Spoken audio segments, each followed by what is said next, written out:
taking their time right behind my back. And I'm talking to myself at night because I can't forget. Back and forth through my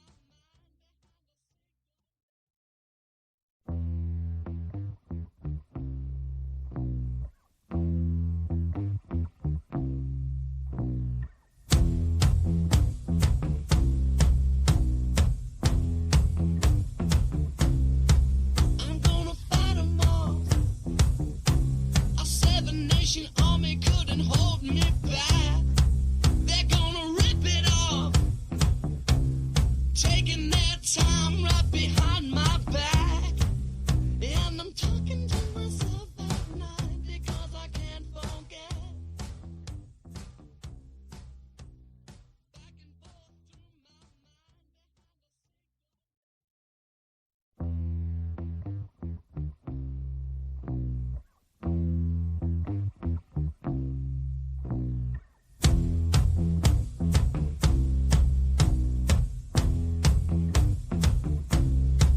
I'm gonna fight 'em all. A seven-nation army couldn't hold me back. They're gonna rip it off, taking their time right behind my back. And I'm talking to myself at night because I can't forget. Back and forth through my mind.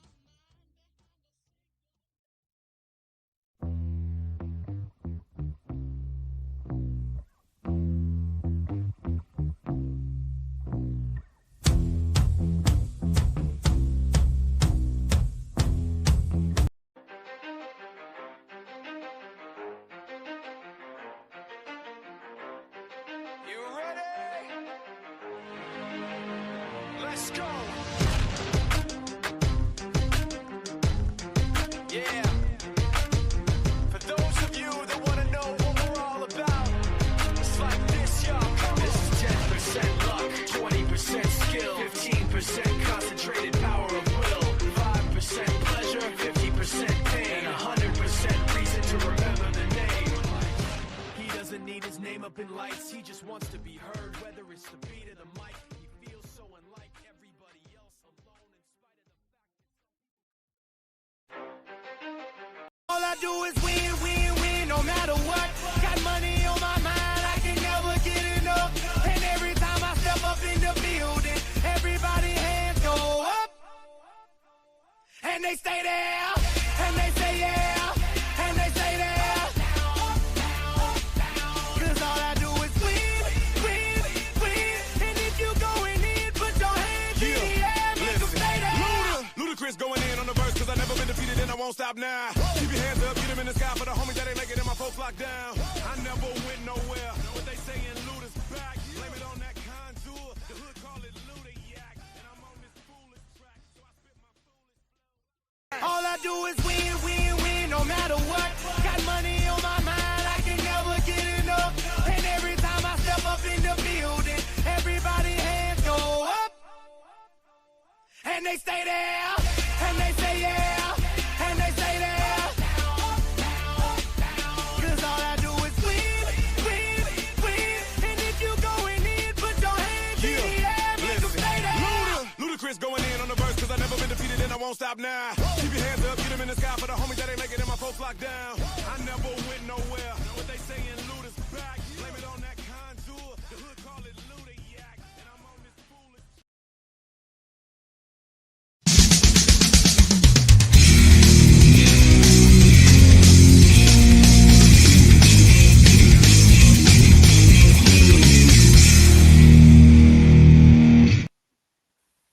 You feel that? Air's getting a little bit colder. Calendar says October. That means it's week 6 of the college football season. And we're here on the Tailgate, brought to you by CampusToCanton.com. Austin Nace, Colin Decker, Chris Moxley. Gentlemen, good morning. As always, a multinational affair here, getting you guys ready for week 6. We usually like to start off the shows talking a little bit about some of the games that have already happened, and we are going to start off with that. Somebody has actually already dropped a great question in the chat. If you've got your start sit questions or anything you want to hear us talk about today, drop them in there. We'll try to get to them. And while you're at it, like, subscribe, all that good stuff as well. But Mr. Sharp here in the chat says, good morning, first time, long time. Can you guys address whether you believe Danny Scudero will enter the transfer portal after the season, and where do you think he'd go? And then in parentheses, he put USC. I mean, Chris, I'll come to you first. What Scudero picking right up where Nick Nash seemingly let off last year might have back-to-back Triple Crown winners here in college football. Do you foresee a similar move for him? A guy that this is his first year at the FBS level anyway. That feels slightly aggressive to begin with. I mean, I think he's been awesome. I don't know that he's like USC level wide receiver. That offense is obviously producing receivers. So how much of this is system versus how much of this is actually Scudero being good? Probably like 50-50. So I'm not there personally. He's a redshirt sophomore, so he does have extra, like, more eligibility for sure. You probably get a couple years. I think that's 2 years. So yeah, I mean, I would not be surprised if he transferred. I don't know about USC. I mean, the missile, Danny Scudero, is just absolutely tearing things up. I think he has to transfer. Is that his nickname? I mean, it is now. He's the Scud missile. I had not heard that. Okay. It is now. I made it up right here first. No, I think he has to transfer after this year with the year that he's having. I think you just saw Nick Nash and Justin Lockhart both have incredible years in this system at San Jose State, and then I think both went undrafted, or Nick Nash might have gotten taken really late, but they're not doing anything at the NFL level. So I think if he has NFL aspirations, try and find another program where you can go out there, put up another really good year, and a program that will get a little bit more eyes on it. So I think he will transfer. USC feels too high. But does he go to Cal? Does he go to, I don't know, somewhere in like the Big 12, maybe? The Xavier Townsend experiment didn't work at Iowa State. Could he go there? Kind of take over a role in that offense? I don't know. I'm just throwing out schools off the top of my head here, but I do think he's going to have to transfer if he wants to have any NFL potential future. Do you think NFL teams are more likely to be slightly interested in him because of the success of the wide receivers recently? I mean, they haven't gone to the NFL and done anything, but like they're at least keeping an eye on these guys at San Jose State, right? Yeah, I mean, maybe. What do we know about Scudero, right? Hardworking, first in, first out, deceptively fast. Sneaky athletic, yeah. Mm-hmm. Sneaky athletic, yeah. It's like lunch pail guy. I mean, the Julian Edelman archetype, maybe the Cole Beasley archetype, maybe. Could we not see that in his future? It's not impossible. Maybe a little Hunter Renfrow. I can see that. I mean, I know you guys are being smart, Alex, but in terms of like, I do think that he is more than just a underneath, safety valve kind of guy, right? Like, I do think that he has more than that. Well, we talked about it on Campus Life. I don't remember what week it was, but his ADOT is insane. It was, I don't know what it is after last night's game, but it was 16.7. Like, it was one of the highest ADOTs in the country. So they're using him downfield. Yeah, I'm looking real quick to see where it is now. I guess I've seen him catch deep touchdowns like multiple times this year. He had one last night. Last night brought him down, unfortunately. Now it's only at 14.8 after a 12.5 yard ADOT last night. So fire sale, get rid of him. I mean, it's pretty funny. He, like, you could say he's stepping in and replacing Nick Nash, but like very different archetypes of players for like receivers. So like it does make me wonder if it's more both those players just happen to be really good, and like they're also succeeding in the offense. I wouldn't totally discount that, but in about 2 years, if he does transfer this offseason, if he doesn't, the season offseason after that, going to have a lot of first round San Jose State wide receivers, and you better hope you get it right. Because, I mean, we talked about Scudero in the offseason. Like, I think we ended up he was going the highest of all three. But there were times where like it was Miles Coleman who had the big bowl game last year. Yeah. So like it wasn't always that. Like Scudero was a transfer up, and Matthew Coleman. Yeah, Miles Coleman is North Texas. So I don't know. It's just interesting. He does have an archetype that I think can work in a lot of different systems. Like I don't think he's a bad player. I just don't know that he's like high end P4. By the way, do you see another Tagovailoa the last few games of San Jose State? Wait, really? No. Yeah, I think it's a cousin of Tua and Tualia. But I don't think it's an uncommon name. I don't know if he played last night. He played for Stanford, but I don't know if it's an uncommon name. I was like, double take. Interesting. I did not see that. I did not watch that game. It was on a little past the time that I wanted to. I watched the first half of that San Jose State game, and then what time did it kick off? 10:30 Eastern. So, and I think it was actually slightly after that. So I was watching a little bit this AM this morning when you got up, have your morning cup of Joe, and you're just watching San Diego State, Colorado State. Man, what a life, Chris.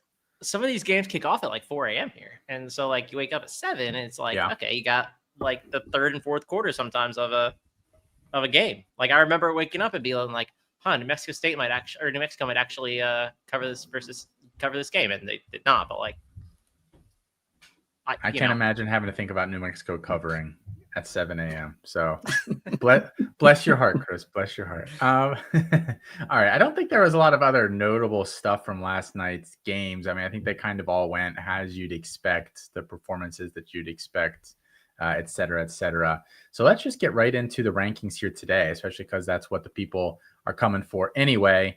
Let's pull up our quarterbacks here, and there are our top 15 for this week's games.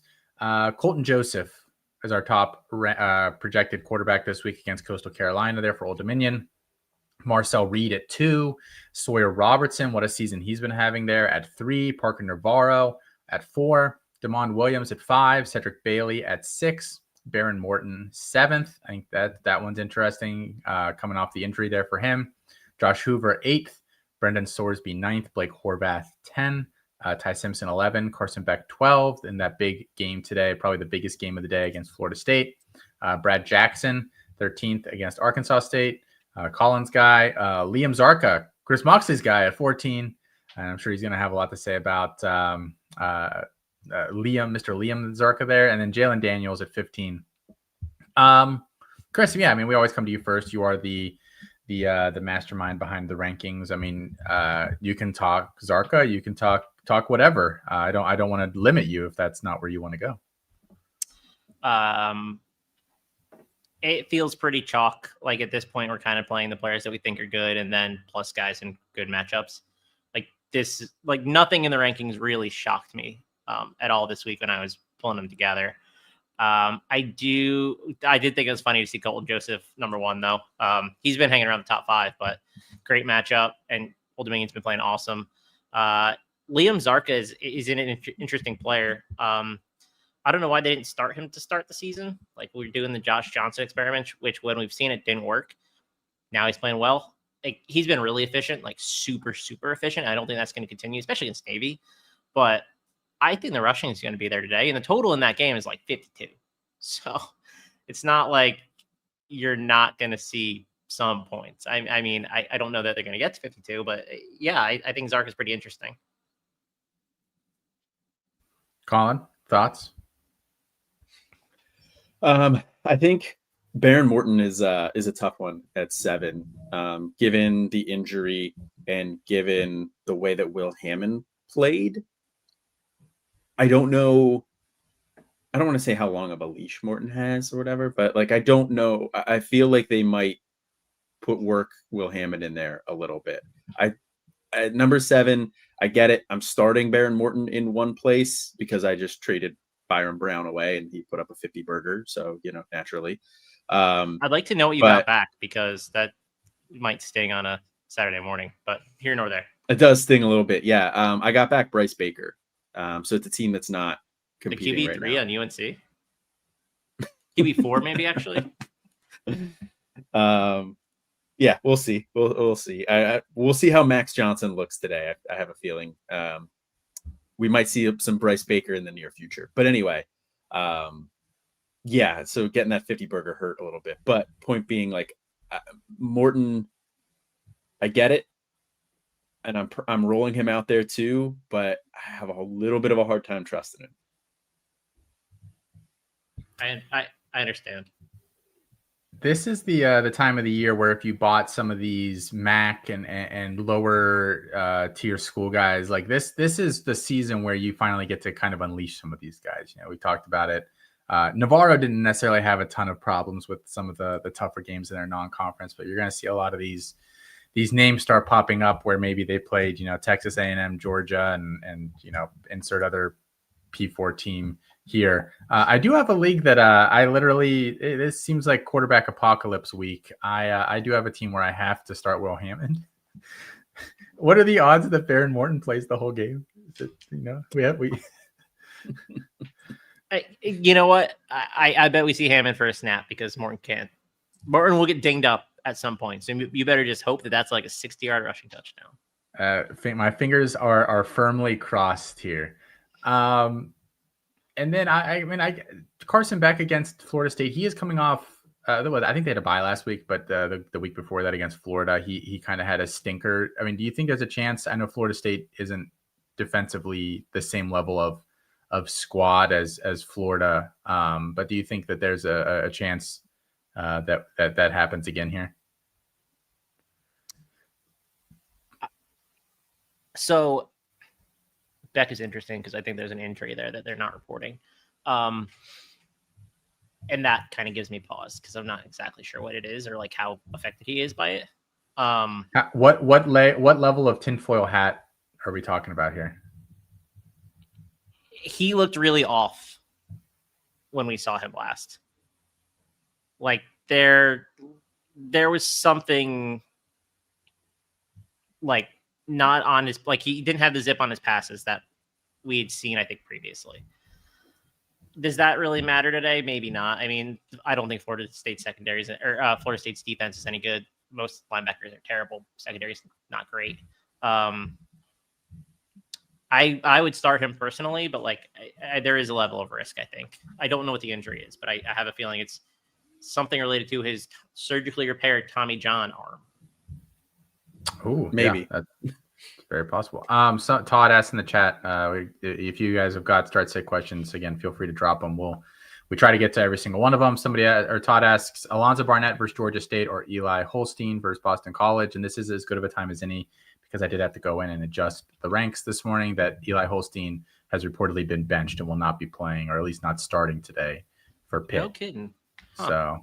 So true freshman Mason Heinchel. Yes, correct. Starting. What do we know about him? I don't have a strong take on him. He was very productive in high school, about a 14 overall strength of schedule. So, you know, right around kind of the average, kind of a skinnier, taller built kid, at least coming into school. I don't know what if there's been some changes there.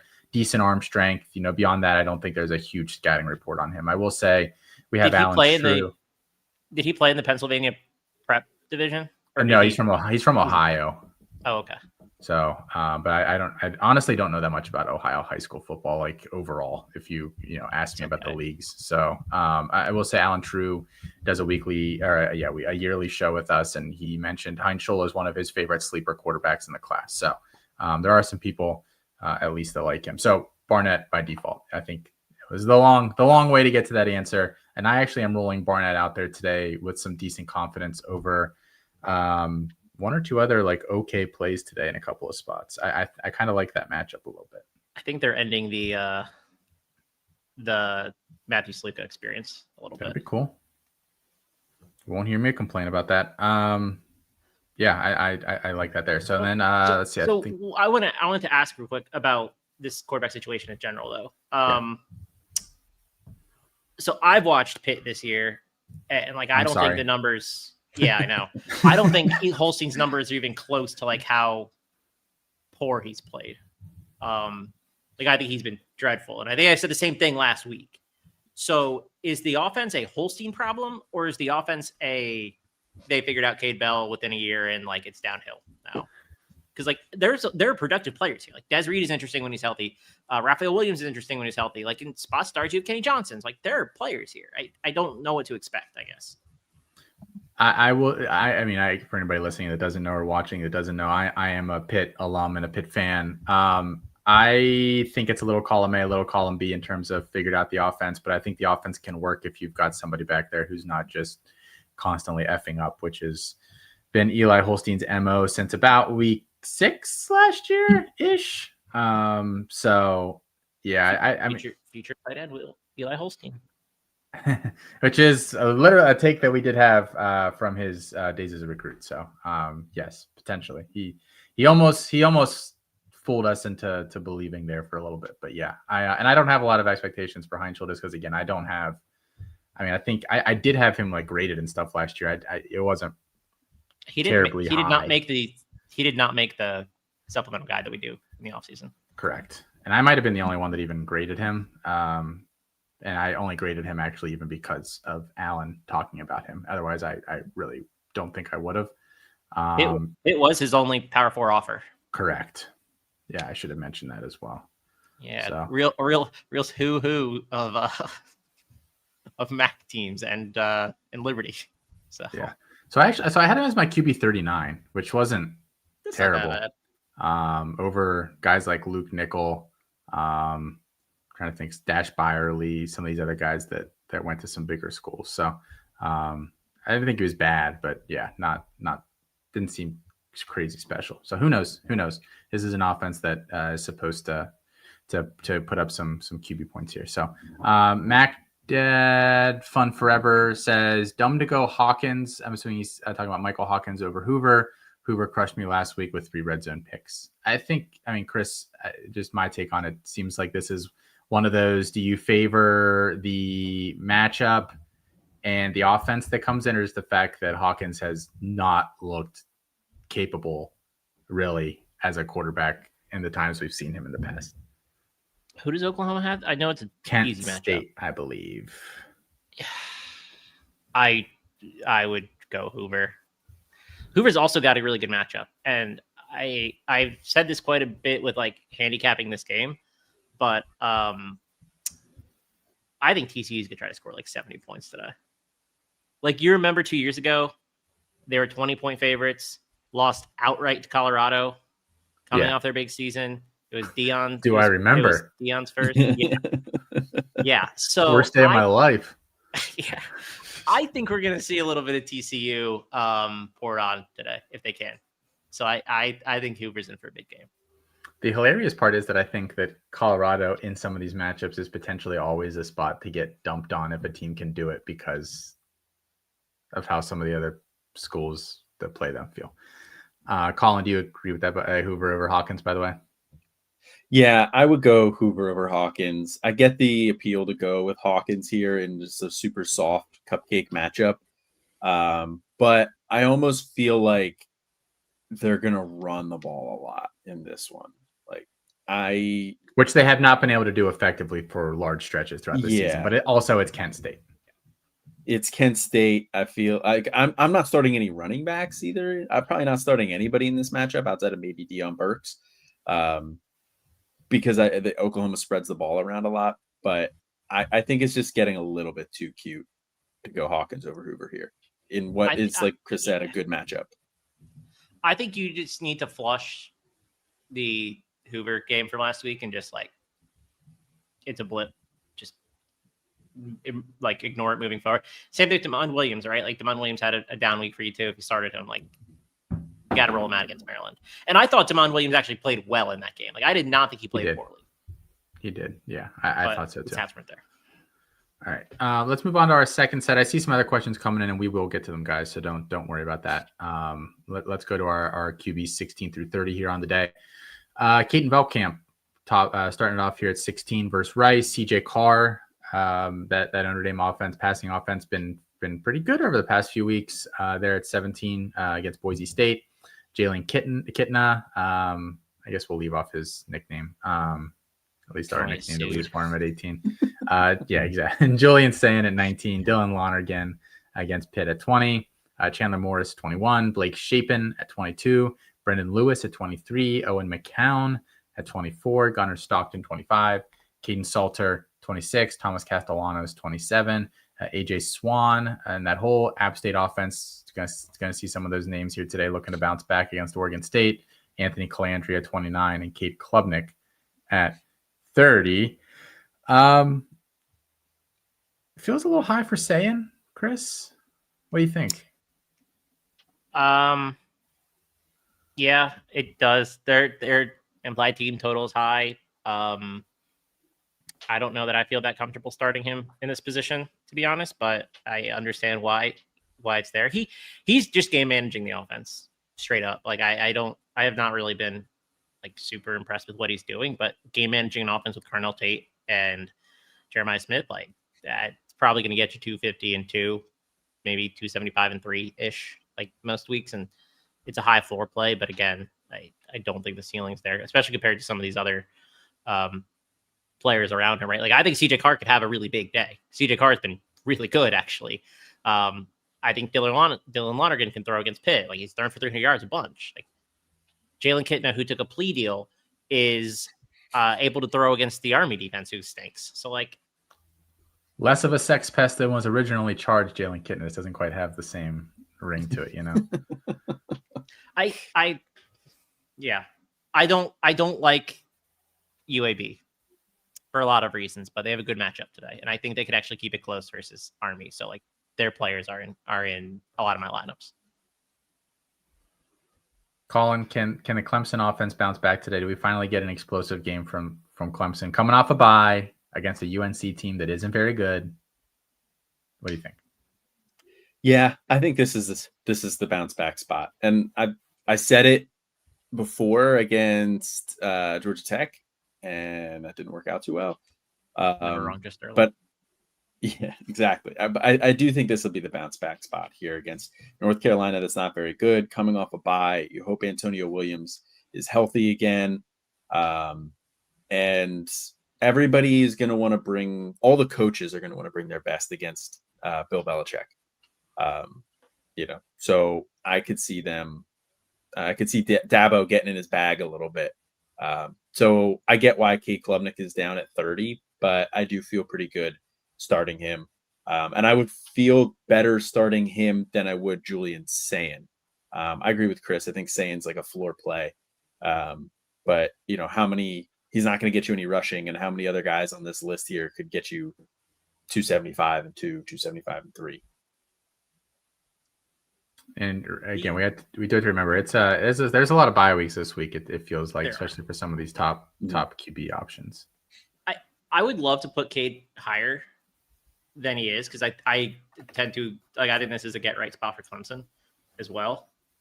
I also said they got Georgia Tech, so like who knows what we're thinking there. I think they score a lot today, so if I had him, I would start him. I am starting him in spots I have him. But I understand it's uncomfortable.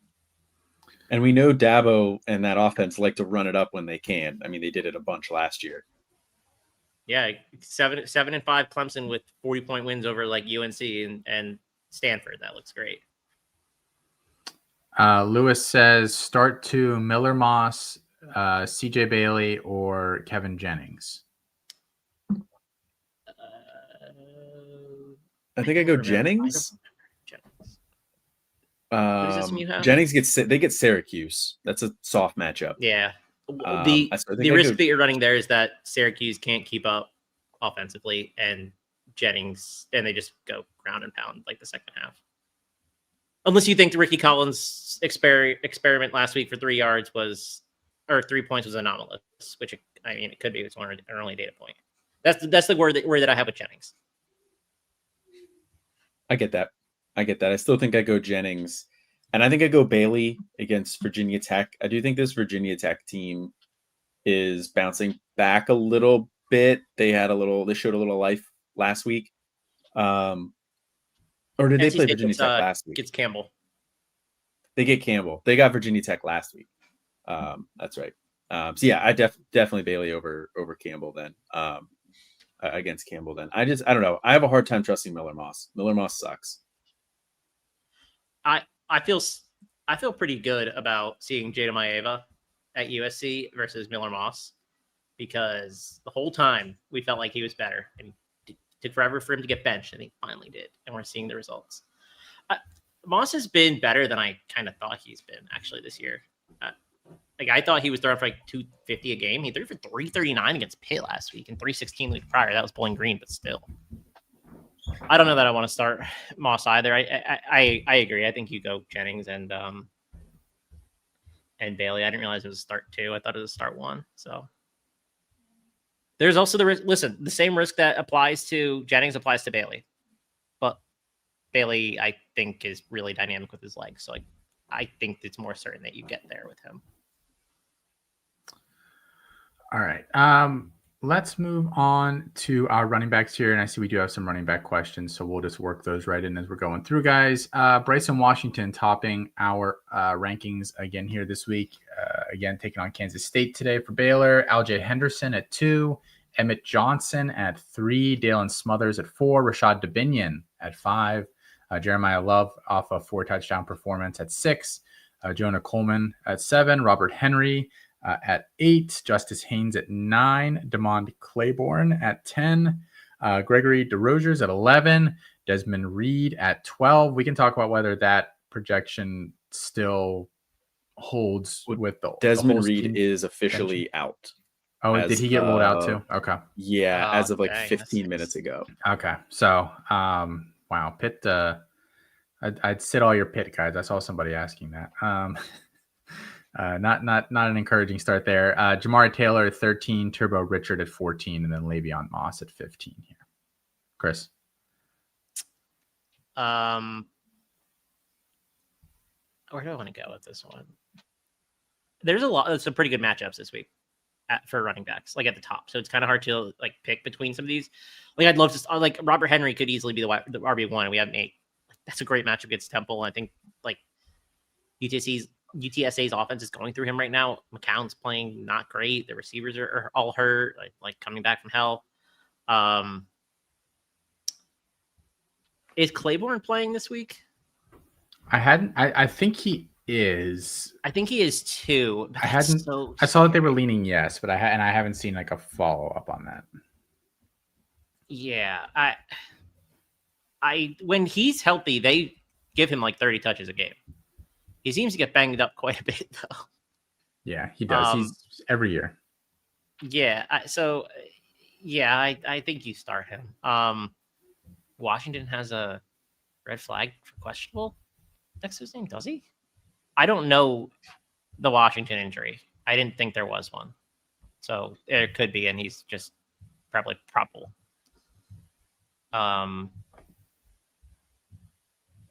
The player with the most risk here, for sure, I think, is DeRogers, because what if it's a Sutton Smith week? Like, I don't necessarily believe that DeRogers is the RB1. Like, I think he could be like 1A and 1B, like, in alternating weeks. I think you start him. Like, you can't sit him after his like 45-point game, but still. You can definitely run on Tulsa too. They might both have nice days. They could.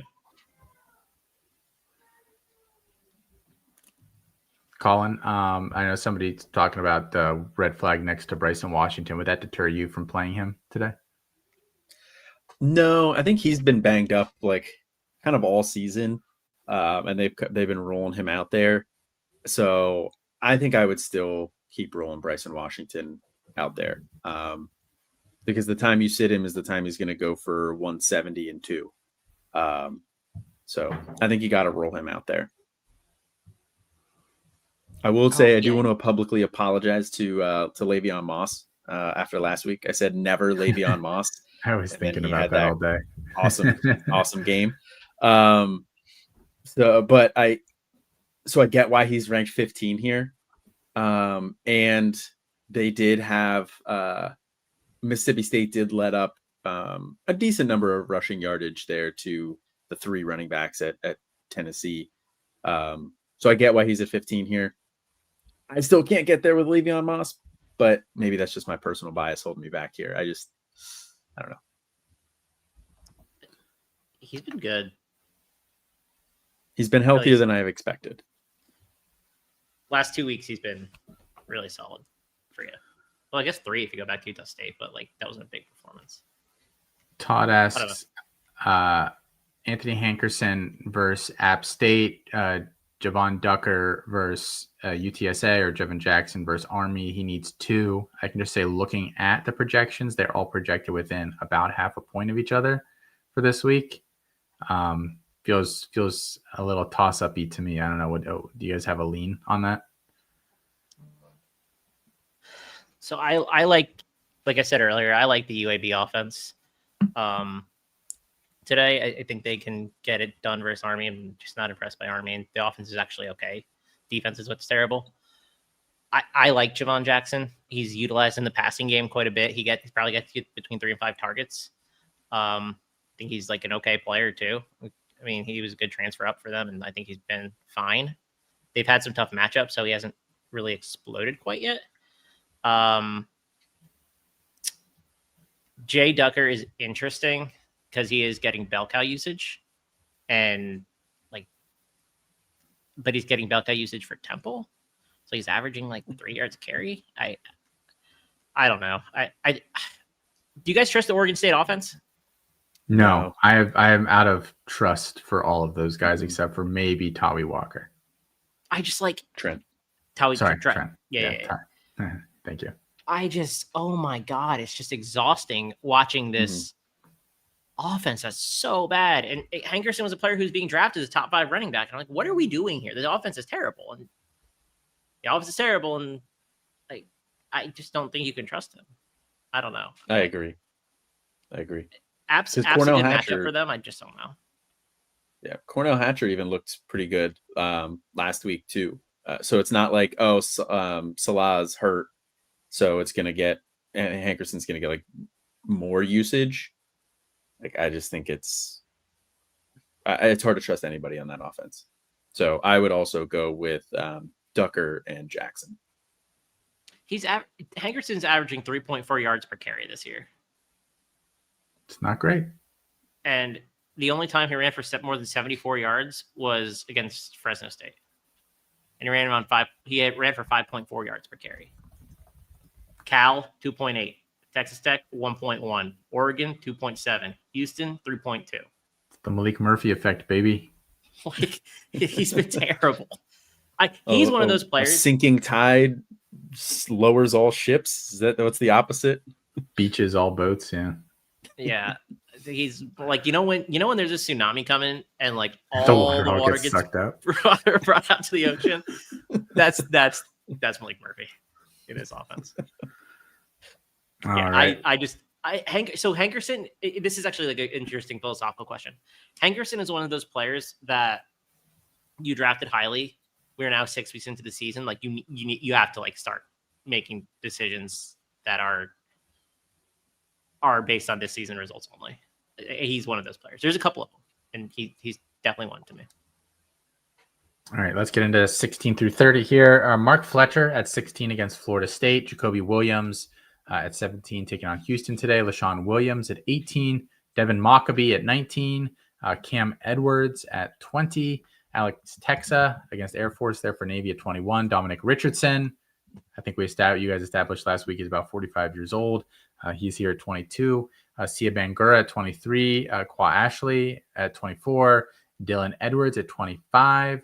Wayne Knight, the JMU running back, at 26. Lincoln Pear at 27. Dante McMillan at 28.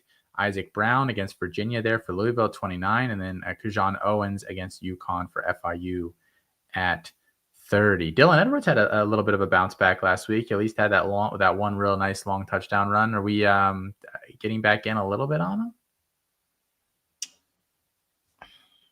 I guess. I don't know. I'm just worried he's gonna get hurt every single game.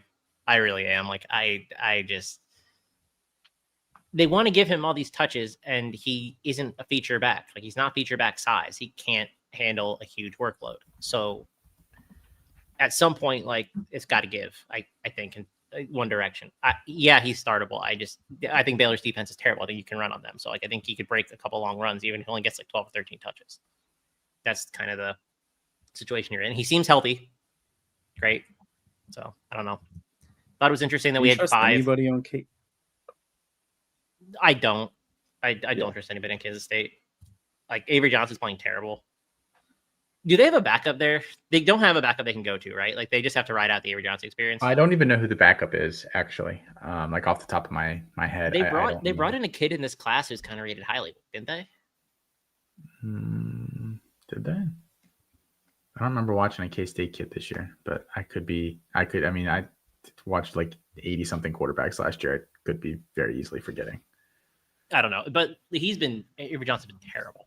So, like, if he's not playing well and he's not running effectively, then he's not opening up lanes for the running backs. And, like, the offensive line's lost quite a few players over the last few years. Like, I'm not quite sure that Dylan Edwards is the same caliber player as the running backs have had in the past. It's just, I don't know. It's hard to trust that offense. But I think Baylor is so bad that it doesn't matter.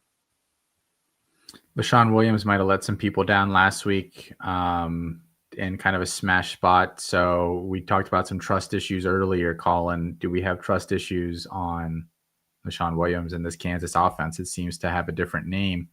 Explode for all their points every single week. Except Jalen Daniels. Jalen Daniels has been exploding for awesome points pretty much every week. Yeah, I mean, I get the logic that gets LaShawn Williams at 18, and it is a soft matchup. But there are some decent matchups throughout this board here, like Bangura and Ashley. I think that those two going head to head could be really interesting. Kewan Owens down at 30, I think, is also going to be really interesting. So you might have a better option, and there might be somebody else that I trust more than LaShawn Williams. That's like maybe a little bit lower than him. I don't have a problem rolling him out, but like say Kansas has kind of been spreading it out outside of Jalen Daniels. So like maybe a flex guy for me. Maybe. I understand the concern. I think he's high too. But you're also Daniel Highshaw's still out. Mm-hmm. So if you think the running back is going to get usage in this matchup, it's probably LaShawn Williams. So last week's game script for Kansas was all sorts of weird. They trailed like the majority of the game and then scored with like 2 minutes left. And, you know, if you had like Kansas 3.5 or Kansas 4, you're probably feeling pretty good. Cincinnati, are they going to really drive downfield and score? They did. Not salty. It was a weird game script. Not salty, just salt. Okay, salty. They deserve to lose. They were outplayed with Cincinnati, but here nor there. It is interesting though, and Colin, you touched on it, that we have, I think, 5 Maxion running backs now. Like this now we're in Maxion. Mm-hmm. And Kwa Ashley's been awesome, by the way. Like he's pretty fun. He's like the only thing on Ball State that works at all, but he's pretty fun. I love that we have the 2 Cardinals right next to each other on the graphic too. The 2 Edwards are side by side too. I almost messed that up as I was preparing this the other day. I will just say I checked both the CFB winning edge or the C2C winning edge and CFBdepth.com, which if you aren't using either of those places for your depth chart information, you should be. And they both have Jacob Knuth as the backup. Knuth, yeah, you're right. They brought in Dylan Duff. That's the kid. They did. And as I saw that name, I was like, yeah. Isn't he just Avery Johnson 2.0? He's bigger. Like he's built more like Will Howard. But like I mean, that's like the best case scenario 4 or 5 years from now or whatever. So Jacob Knuth and Will Howard a Chad Powers situation? No, they actually played Knuth last year. I think he got a little bit of action. Okay. I thought about it though. I was just checking. I didn't know if anybody had seen them in the same place at the same time. Well, Howard is on IR, quote unquote, for the Steelers this year, so he could be off doing anything. Who the heck knows? Who knows? And then I guess this is a good spot as any Taylor in the chat asks, any word on Darius Taylor or Corey Milliner starting today? I haven't seen anything saying that Taylor is playing this week. I'm not Has playing him anybody even else? if he is. I haven't seen anything that he's playing. He is no, I don't see anything. Yeah, I'm not playing anybody from Minnesota in that matchup. Ohio State's defense is legit. Yeah, that's probably a good call. And then, I mean, we can talk. Well, we might as well just talk Milliner now too. I actually think he's in our wide receiver rankings, but I haven't seen that he's. I think he is playing. I think this was in the public domain, so I'm going to say it. I believe that there was not an injury for Milner, which is why he sat out. I don't think he traveled with the team last week. And I don't think that was injury related. So I expect him to play. All right. Thank you, Chris. So Milner got disciplined by the team, but Jalen Kitten is still getting rolled out there. No comment. That happened before he got there. They can't. It did. Can't do anything about it, unfortunately. Second chances. After play deals. I wonder what Wayne Knight's going to do the rest of the season. This is more of like a season long kind of opinion. Because George Pettaway's hurt, and he's like definitely the best back on the roster. So I kind of have more interest in the JMU running back than I did because I think their committee's dwindling down. That does start to make things easier. Lewis says, I've been flexing Dickey from Texas Tech. Seems to score a touchdown every game and gets me at least 10 points. Yeah, I mean, I think that's that if you just try to get a handful of points, he's definitely your guy. He's a clear goal line back. Goal line back. Yeah, I've been flexing Dickey too, so. I bet you have. And then Meth Labs in the chat. Meth Labs is in the chat, and he says, why do you guys hate Darius Mensah this week? Wait, is he Meth Labs or is he Mr. Koki? Like, which one is it? They have 11. Somebody has to run the Meth Lab, okay? And the guy is Mr. Koki. Where do we have Mensah ranked? Great question. Too bad we don't have the guy who puts them together here to tell us.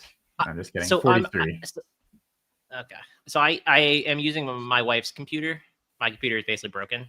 So during our recordings, I use hers. And I'm not logged into any of this stuff, and I don't want to like put a bunch of crap in her computer.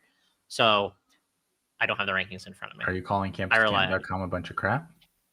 Ooh. No, I'm not trying to inundate her browsers. The reason that we don't like Mensah this week is because Duke is such a heavy favorite against Cal.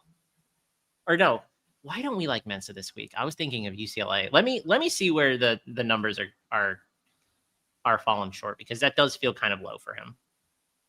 I have Mensah in a league, and I am rolling him out there against Cal. I think this is actually going to low key be a pretty fun game to watch, with Mensah going up against JKS. Now you say that, and JKS could lay an egg like he did against San Diego State. But I think I would trust Mensah in this one. Yeah, so Cal's a 22nd ranked pass D in terms of explosives. They allow more stuff on down-to-down bases, which is kind of how Duke operates. So, like, maybe they're going to get margin there. We're just low on him because he gets you negative points on the ground. He's not a 0 on the ground. He's negative. He's going to get you like negative 10, 15 yards, which I think is part of the projection. But yeah, I think the matchup's fine enough to start him. You just 250, 302. Like, that's the Mensah stat line. Maybe 3. Colin, the folks in the chat say that they've also been flexing the Dickey for years, so they're with you on that. And then Justin says, full PPR, Ashley versus Ohio, or Nate Biggins versus Akron, leaning towards Biggins. I'm going Ashley. Yeah, we have Ashley higher. Personally, I don't think I've seen enough to trust Biggins yet.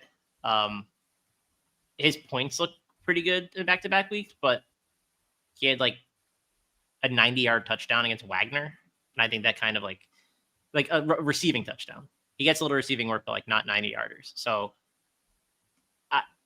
I'm not really there on the trust Biggins train quite yet. I could get there though, but not this week.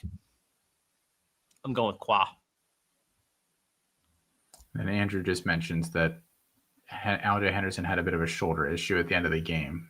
I mean, I haven't heard that he's not playing at all. I know some of these MAC schools, you don't always get a lot of reporting on a daily basis during the week out of them. I had not heard that there was any concern about him for this week. Yeah, I don't think they expected it to be long term. I remember, I think Pete Lembo was asked after the game, and they said, no, he's fine. And Colin says, different Colin, how does Caden Knighton rank if Bryson Washington is out? High. I mean, I'd start him. I don't know. Yeah, I think he's startable. I honestly have no idea because I don't know what the usage would like totally be. I know there's a real chance they just throw it 55 times. Bryson Washington is out too, which I think is. I know that Michael Turner out-touched him last week, like when Washington got hurt and let the game. I think it was precautionary that why they didn't bring him back in for what's worth. But like Knighton was way more efficient, but Turner got like 3 times the touches that Knighton did. The final injury report for K-State Baylor came out 18 minutes ago, and Bryson Washington is listed as a game time decision, which I know helps nobody. Why even do it? Yeah. Why even do an injury report? I mean, the McAllister thing kind of showed us all what those injury reports are actually worth. Well, what was that last week, 2 weeks ago, whatever. I'm trying to think of the nice way to say it. We got screwed by McAllister last week, and then Isaac Brown 2 weeks before. Like the coaches are just straight up lying. We need to bring back the guillotine. That's been my thought for a few weeks here now. All right, let's go to the wide receivers. Jeremiah Smith, it's real nice going in to have to create this graphic every week because I know that no matter what, I don't have to move the top slot unless Ohio State's on bye because it's Jeremiah Smith taking on Minnesota there this week at 1. Mario Craver at 2. And I believe Danny Scudero was actually 2 this week and obviously had a very nice game last week, but he's already played. Chase Hendricks at 3. Lewis Bond at 4. Easton Messer at 5. Cade Harris at 6. Bo Sparks, Colin. Bo Sparks. Booty, booty, booty, booty, rocking everywhere. That's not what I was inviting you in to do, but okay. Denzel Boston at 8. Devin Boyson at 9. Bryant Wesco at 10. Trent Walker, not Tyree Walker, Trent Walker at 11. Ryan Williams at 12. Chris Bell at 13. Deuce Robinson, 14th. And then there is Milliner, as I mentioned earlier, at 15. Chris, any names that you want to highlight here? Air Force wide receiver? That's where I want to. That's where I want to start. Yeah, I was gonna say he was in our top 20 last week. He's just climbing because he's getting usage in both phases of the game, and he's been really efficient. It's really hard to knock. It's a little scary. Like, I'll be honest. Like, he's not getting a ton of touches. He's getting like maybe 6 a game, and that includes rush attempts. But he's been so good with them that like at some point you just gotta say, throw your hands up in the air, just say whatever. I don't care. Just rolling him out. I think he's gonna have a good game though. I do. So like I think he'll be a heavy part of the offense, and I don't know that Navy's defense is all that great. I know it's a service academy, but still, like I like Cade Harris. A lot of PPR, not very explosive downhill players on the list this week. So I just think it's interesting seeing the usage for some of these players like Chase Hendricks, Easton Messer. Like those are guys who just operate the line of scrimmage, well within like 10 yards line of scrimmage, but they get you 15 targets game. So hey, targets is targets. Targets. Yeah, there's Milner in our top 15 for discussion purposes. I think he's playing. Real quick, just to sneak this in, Jim did ask Rayshon Luke or LaShawn Williams this week, and I actually think I would start Luke here, even though we don't have him ranked as high. They're like 13.5, 14-point favorites versus Nevada. LaShawn Williams, not at Houston. He's at UCF. UCF. Yeah, I get it. I don't know that I have a strong opinion on him. I don't know where we ranked Luke. It's hard to rank an RB2 on an offense like that high, and he is behind Donaldson still. Like, I know the usage is there, and I know how Fresno State's offense is running, but it's really hard. It's really hard to do that on a consistent basis. So that's why we're lower on him. All right, and then somebody, Danny said, didn't he get released from the team? He got released from the team? I didn't see he got released. I do know that the reason he didn't play last week was because of that. Again, I just go back to how do you release? What did he do? But yeah, it does say he is away from the team indefinitely. Oh, okay. Oh, I missed that. I didn't realize it was indefinite. Okay, that's good to know. I wonder what he did that he's gone, but Kitten is still there. I mean, it's the old. He's going to take a red shirt and play somewhere else next year. Yeah, I did not realize that was long term. I thought that was a week long. So yeah, don't start him. Don't play him. Iverson Hooks though becomes pretty interesting for what it's worth. Swap Hooks in for Milner. Probably not 1-for-1, but I do think Hooks is interesting. Stock up Jevin Jackson. Yeah, he gets work in the receiving game. They probably need to go somewhere with targets. I love this question. So Jim asks why Giovanni Gibson is supposed to make his debut today for Oklahoma. Is he startable? I mean, I have a pretty firm rule that I'm not going to roll a guy that came up from freaking Arkansas Pine Bluff and is the first time we see him. And I don't. Yeah, but that's the same level. Arkansas Pine Bluff, Kent State. Arkansas Pine Bluff wasn't a good team last year, so I don't think that is the same level. And they're a level below. No, they're in the SWAC. I don't trust the quarterback play this week at all. Like 0%, 0.00%. So no, I would not be playing him this week. If he goes off, then you just live with it.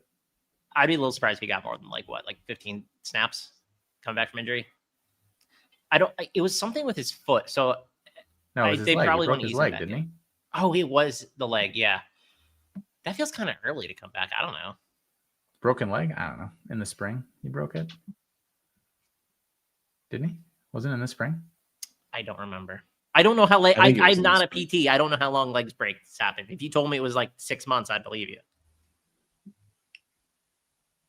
Well, I guess this is 6 months. Never mind. There you go. I like for what it's worth. I like Javon Gibson, the player, a lot. I think he's pretty good, but not this week. But I don't think you can trust him in game one. No, especially with Michael Hawkins starting at quarterback. Like I said, I think they're going to run the ball a lot. Like I think you have to have a better option than Giovanni Gibson. And if he goes off on your bench for 100 yards and a touchdown, then that's just the way that goes sometimes. But I think I gotta see it first. He'll be going off on my bench too. Someone said they're going to sit Bryson Washington. They have Dickey and they have Jay Will, and they have to pick one.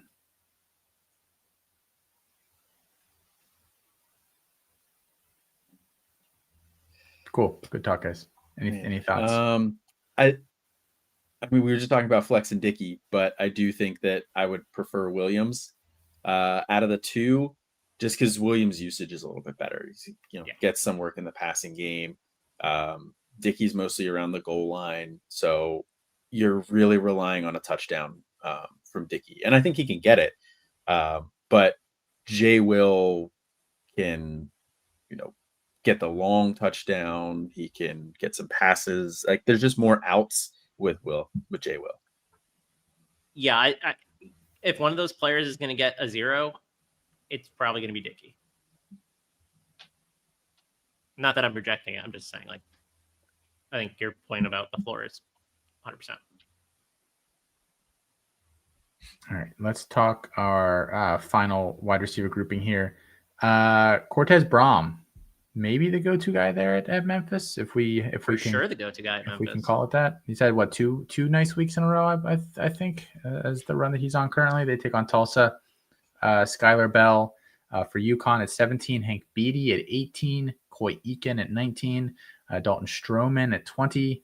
Ja'Cory Barney at 21 for Nebraska. 22. Jeremy Bernard. So both of our big Bama targets in the top 22 at wide receiver. There's Deion Burks there at 23, Josh Cameron at 24, Carnell Tate at 25, Jace Brown, who is playing this week at 26. At least that's what the reports have said the past 48 hours or so. Ted Hurst at 27, Cooper Barkate at 28, Malachi Toney at 29, and then Griffin Wild at 30. Is that hashtag Chris Moxley's guy? Is that somebody's guy, isn't it, Griffin Wild? I like him, but I think he might be Corey's guy. Okay. I would not say he's my guy, but I like the player. A lot of interesting names here. So Skylar Bell is really close to just being like a lock and loaded top 10 wide receiver for UConn. The usage is just insane. Like he's good chances to lead the country in targets or get close to it. Certainly target share. Really heavily targeted in this UConn offense. It's actually better than I thought it would be. Like Joey Fagan, he looks pretty good. We had a question earlier in the show from Brett about pulling Raphael Williams from Pitt, and his only other viable option is Jace Brown. So here you go. Here's our thoughts on Jace Brown. But yeah, I would put Jace Brown in there, especially against Baylor. I know we talked about really not trusting a lot of these K-State pieces, but I definitely trust Jace Brown more than Raphael Williams with the new quarterback. And we talked about Baylor's defense is pretty soft. If K-State's going to score points, I think Jace Brown's going to be involved. Yeah, his reception over under is like 6.5. So yeah. Yeah, a lot of guys that are getting pretty heavily targeted in this grouping. Yeah, and then for Jeremy Bernard versus Ryan Williams, we talked about that there. I just want to say Ryan Williams, if he doesn't drop that 60-yard touchdown last week, has a monster day. His drops have been kind of surprising to me a little bit this year, but it's also been like that's kind of what's been crushing some of his weeks. And not crushing because he still had like a decent week, but he's going to hit on those. He's going to hit on them. I probably trust Jeremy. How many Bernard weeks can you say that, Colin, in a row before? I almost picked him again this week for underdog plays because his line is 12 points again. And I maintain he can get that in one play. He doesn't drop that 60-yard touchdown pass. He gets that in one play. But I think Jeremy Bernard's a little safer. I trust Bernard. So I like seeing him here at 22. And I think, I totally understand Skylar Bell ahead of him. Totally understand Beatty ahead of him. Eakin, Stroman, maybe. But I think I would put Jeremy Bernard closer to that, like 16, 17 range. All right. And Todd asked, was Keegan Johnson ranked this week? He wasn't in this group. I didn't have to skip over him to do these rankings, but I'm sure he was in the ranking set. He probably was. Let's see. And if he wasn't, it was because I wasn't sure if he was going to play with injury. He was ranked 50th overall, projected about 14 fantasy points. Well, he got 140 yards, so. There we go. If you play in 0 PPR league, then we were right on the money. Yeah. By the way, he not to like veer the discussion in a different way. He's been really good. Like when he's healthy, he's been really good. I think there's something there with him. I mean, he's a guy that has been liked for forever and just never put it together until, let's just be frank, a significantly lower level of competition. So are you telling me San Jose State's pass defense is not quite up to par? I'm not saying it, but I'm not saying it either. We'll just go there. And then call. Yeah, I mean, he said start both Bama guys or start Cameron. Yeah, I would just roll Cameron out, sit one of them. Why not? Which one do you sit? Williams. Yeah, just hate. Everybody hates Ryan Williams. Just hates him. Yeah. I still like him quite a bit, but I think it's pretty clear he's in his own head right now. Yeah, maybe. I'm so with Colin. I'm just like, he doesn't drop that 60-yard touchdown. Like, we're eating good. Mm-hmm. I get it. So philosophically, the approach to take here is how much risk do you want to own? Because I think I think all three players are projected pretty evenly. If Bama gets up early and doesn't let Vandy score, like, both players can be game scripted out. If they have a big game, both players can, like, if the total goes over, and a lot of people have it going over this week, it's probably because of those two. So that's the calculus that I would make. I would probably start both Bama guys personally. But if you want to minimize risk, Jeremy Bernard is probably safer, and Cameron is probably safer. Yeah, I agree with that. And then somebody said Burks or Barnes from Appalachian State to bounce back, which I don't know what the heck happened with App State last week. There's been every season there's some confusing results on a weekly basis. That's going to be the one this year that I'm like, I don't understand what the heck happened there. They put up a nothing burger against Boise. It was like when Cal got blanked by San Diego State. It's like, what are we doing here? App really just didn't have the ball at all in that game. Did Swan get hurt or benched? I'm not sure. I don't think I watched this game. I didn't watch that one, to be honest. But I think I go with Burks in this one. Just because, like, yes, I know there's a risk that maybe he only plays the first half. But somebody's gonna have to score for Oklahoma. And it's 2-point PPR here. Like, I don't know. I could see Burks having more catches than Barnes. Barnes seems to be doing a lot of it with, like, some bigger play stuff, where Stroman's like a little bit more of the target leader. But with Burks, and I know Hawkins is out there, and I said, like, how much do you trust a lot of these guys? But, like, Burks is like the one guy on Oklahoma that I would trust in this matchup. And I don't know that he got re-injured last week, but Swan is dealing with an injury from previous weeks. I know the staff had said, I don't think he's fully healthy, but, like, what does that mean in terms of ability moving forward? I don't know. It's a good question. Yeah. Fair.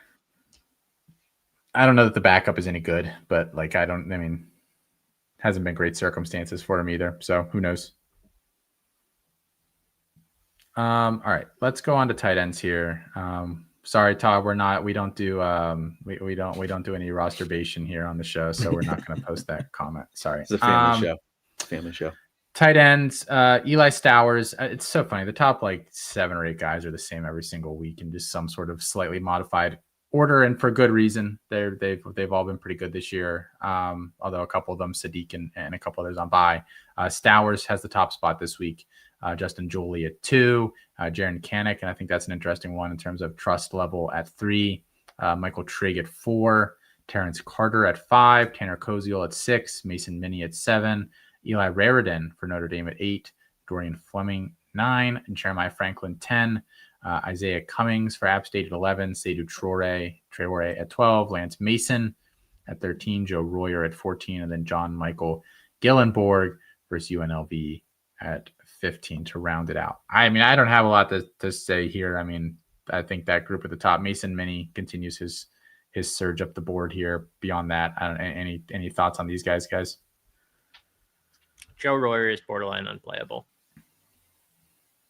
which really sucks because I thought he was going to have a huge season. Just the way the offense is functioning right now. I mean, he had a huge game against Bowling Green on 2 receptions. He had like an 80-yard touchdown or something like that. I don't remember how far. He's not getting usage. Like, what's up? Like, what? I don't understand the roller thing. Maybe they like their receivers a lot more this year, which is fair. I don't know that the as a whole they really have a good grasp on like which players they want to like. It's a different wide receiver every week, so either they're all kind of it's flat across the board, or they're not quite sure who the best guy. You know who it's not? Is. Jeff Caldwell. No comment. This is the Jeff Caldwell week. This is the Jeff Caldwell week. Didn't he already get his 1 week? I think he had like 73 yards. Is it his turn in the rotation again then? Is he back up? So they like this Caleb Goody character, and I'm not a big fan. I think you got to trust the guy from Lindenwood. All right. Well, let's go to break here. When we come back on the other side, we're going to talk underdog. Chris is going to give you some betting picks. We'll talk injury roundup, all that good stuff on the other side of the break. This is the Tailgate.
All right. We are back. The Tailgate brought to you by campus2canton.com. Thanks for joining us here this morning, guys, as we walk you through everything you need to know before kickoff here at noon Eastern. Here with Chris Moxley and Colin Decker, myself, Austin Nace, and we have gone through the player rankings. We have touched on every single position. If you've got your start sit questions, continue to let us know. We'll try to get to them here in the chat. But it's time to move on to something else here for a little bit. We're going to get away from the rankings, and we are going to go over to Underdog plays, guys. And this is a good time to bring up, you can use our promo code C2C for an initial deposit match up to $250 over at Underdog. We're going to be giving you guys out some plays today, some higher or lower on these pick'ems. We will go, Chris, why don't you lead us off here on the Underdog plays that you like here for today? And you're muted. I will now. I like Michael Trigg. I just think he's such a big part of this Baylor offense, and he's explosive enough to hit the long touchdown or like reception where needed. So I like his higher than 42.5 receiving yards. I know that he's the consistent guy, go-to option for Baylor. The receivers rotate a little bit. He's consistent. I also like higher. I'm on all hires this week. You optimist. I know. I like Brian Wesco higher, 12.65 fantasy points. I know Antonio Williams is back. Antonio Williams should be healthy. I don't think it matters. I think Clemson's going to pour it on today, and I think Wesco is a big part of that. Like 60 and a touchdown get you there with this sort of line, and I just think it's maybe 2 points too short, ish. So I just think Clemson's passing attack gets back in the groove, and then Malik Washington, Maryland quarterback, higher 33.5 pass attempts. I think this game can get out to be quite shootouty. And if it's not shootouty, I think Washington has kind of a commanding lead, and I don't think Maryland can run the ball effectively. So I think a lot of pass attempts are coming for Malik Washington today. I think that he could see upwards of almost 40, just game script wise and their inability to get anything going on the ground. All right, Colin. Justice Haynes higher than a half a rush or receiving touchdown. So basically Justice Haynes to score. He scored in every single game so far this year. The receiving usage hasn't quite been there as much as I would have expected, especially given how abysmal this passing game is, these passing weapons are. But it's hard to argue with him scoring again this week against a not very good Wisconsin team that, I think is on quit watch potentially. Because I think Danny O'Neal got benched too. I think I saw that somewhere. Who's starting for them today? Do we know? I have no idea. But I think Justice Haynes gets in the end zone here in this one. Next one I have is Casey Concepcion higher than 4.5 receptions. He's got 32 targets on the year, averaging about 8 targets a game. So I think the targets are going to be there. In a game against Mississippi State, I think Mississippi State can hang with A&M. They look pretty good. So I think he's going to get there on this one. He's been over this number in 2 games so far this year. He had 4 catches in another one. I know everybody's on Craver, but Casey's kind of like the chain mover. So I trust Casey Concepcion in this one. And then Romello Brinson higher than 11.5 fantasy points. I think it's Syracuse. Syracuse's defense is a sieve. I think he's going to have a big game in this one. And he's kind of a big play guy. He hasn't gone over 100 yards since that game against Baylor. But I think he's going to get in the end zone in this one. I think he can break off a big play. So I like Romello Brinson higher than 11.5 fantasy points. The Washington starting quarterback, by the way, is Hunter Simmons. For everybody who knows who that is.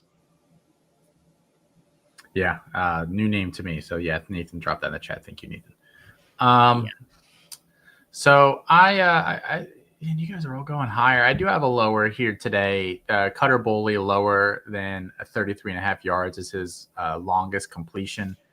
I think it's going to almost have to come as like a catch and run because they have not had a lot of success passing the ball deep, and Boley really hasn't this year either. I know Georgia, Kentucky has Georgia today.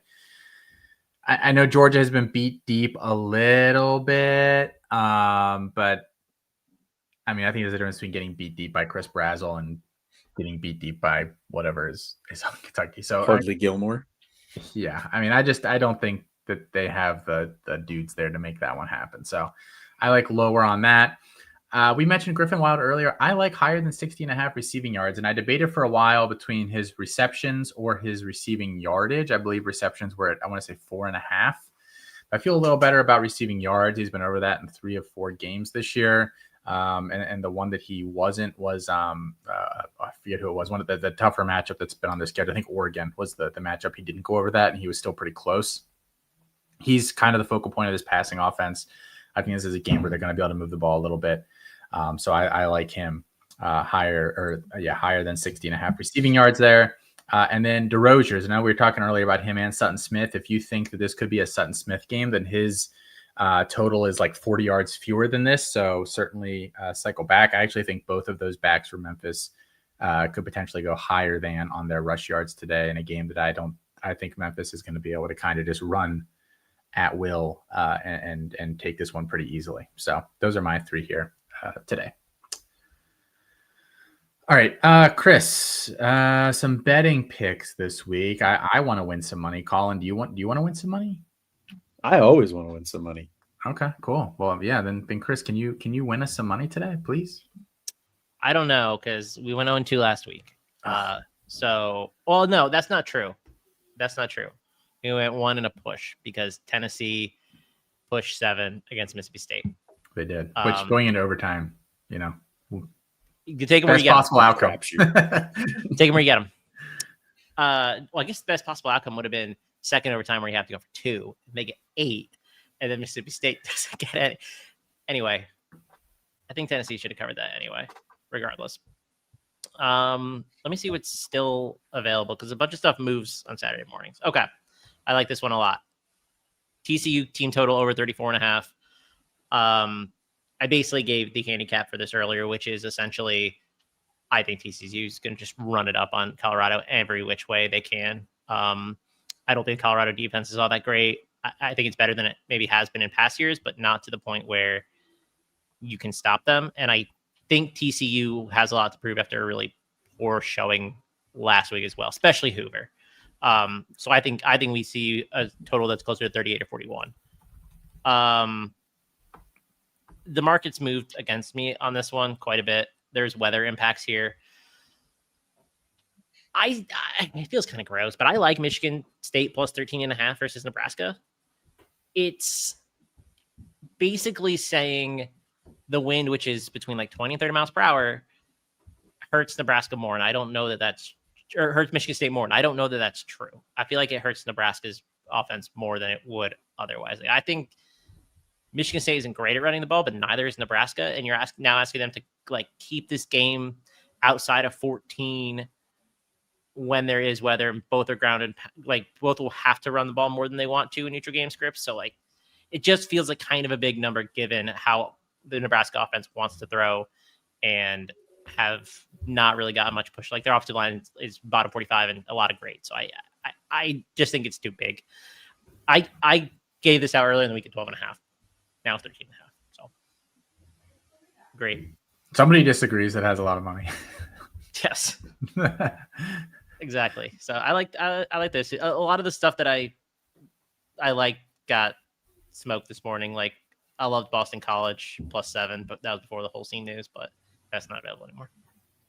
I bet. What does that move to? Do you have that on hand? I think it's 6.5. Wait, it moved the opposite way? It was 7. Now it's 6.5. Like it didn't go toward like Boston College was favored by 6.5, or Pitt was favored. No, Pitt was favored by 7. Okay. So it only moved the line half a point. That tells you all I need to know about Eli Holstein right there. I don't really blame Sorry, I was thinking it was the opposite direction. I was like, huh. No, Interesting. are there any 7s? No, there are cheap 7s if you want to buy for like 124, but 15 cents Boston is a College lot. money line. I could see it. You can get plus 200. You can get plus 205. I might throw Mason that in there. Heinschel. Let's sprinkle that. The Heisman. I don't campaign really starts today. get why that game is a touchdown. Like even before the Holstein news. Yeah, But- there's some other there's some fishy lines out there, and I'm gonna fall for the trap on all of them, probably. Perfect. So I pick feel- opposite of calling on everything this week. Noted. I feel so vindicated on the whole Eli Holstein. I shouldn't, but I do. All right. Well, every week, guys, we have Corey or Mike here to hit us with their thoughts from a Devy perspective on this week's slate of games. This week, Corey is back, so we're going to toss it to him to tell us what he's watching for here in week 6 of the college football season. What is going on, Campus to Canton family? Corey Prayer here from the C2C Devy team, and we are back for week 6 of the college football season. And I think it's a perfect time to take a look at some of the players who are struggling, and maybe some who are actually surprising us as we enter the season here. Let's do a bit of a stock report. Let's go.